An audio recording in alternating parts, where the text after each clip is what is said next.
সুমন দত্তকে স্মরণ করে বিসর্জনের মধ্য দিয়ে শেষ হলো মাতৃকা সংঘের দুর্গাপূজা। ব্রাহ্মণবাড়িয়ার নাসিরনগর উপজেলা সদরের লোকনাথ মন্দির প্রাঙ্গণে মাতৃকা সংঘের উদ্যোগে আয়োজিত সার্বজনীন দুর্গাপূজা শেষ হয়েছে বিজয় দশমীর প্রতিমা বিসর্জনের মাধ্যমে। তবে এবারের পূজার আনন্দে ছিল গভীর শোকের ছায়া। পূজার প্রাক্কালে সংগঠনের সদস্য সুমন দত্ত মৃত্যুবরণ করায় সমগ্র আয়োজন জুড়ে ছিল এক ধরনের আবেগময় পরিবেশ। বৃহস্পতিবার 2 অক্টোবর রাত 8টায় নাসিরনগর গুদামঘাটে প্রতিমা বিসর্জনের পূর্ব মুহূর্তে মাতৃকা সংঘের সদস্যরা প্রয়াত সহকর্মী সুমন দত্তের স্মরণে 1 মিনিট নীরবতা পালন করেন এবং তার আত্মার শান্তি কামনা করেন। মাতৃকা সংঘের সভাপতি পল্লব চক্রবর্তী বলেন, সুমন শুধু একজন সদস্যই ছিলেন না, ছিলেন আমাদের পরিবারের একজন নিবেদিত প্রাণ।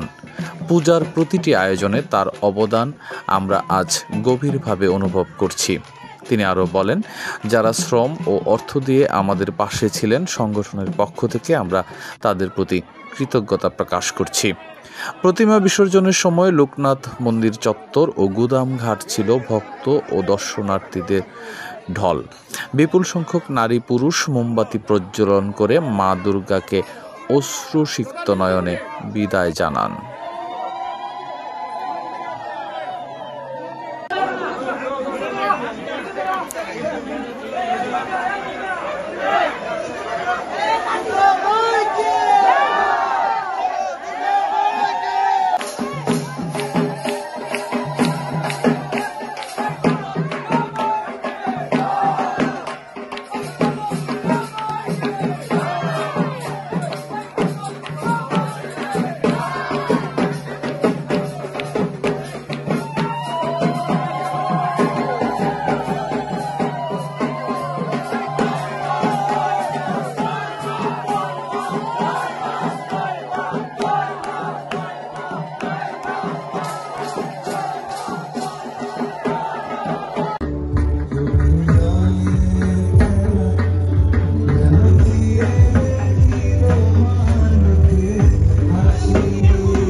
আপনাদেরকে শুভ শারদীয় শুভেচ্ছা জানাই।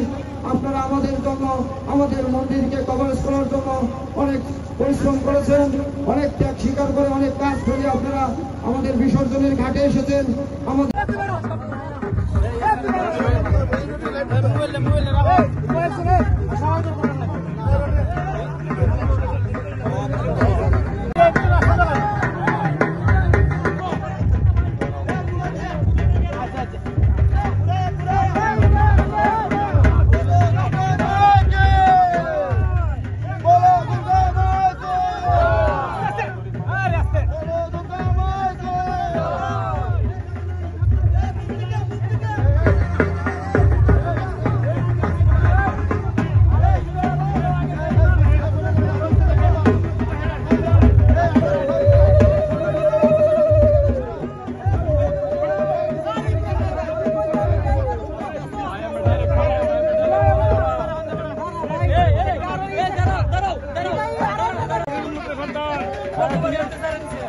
পিছনের লোক দেখিস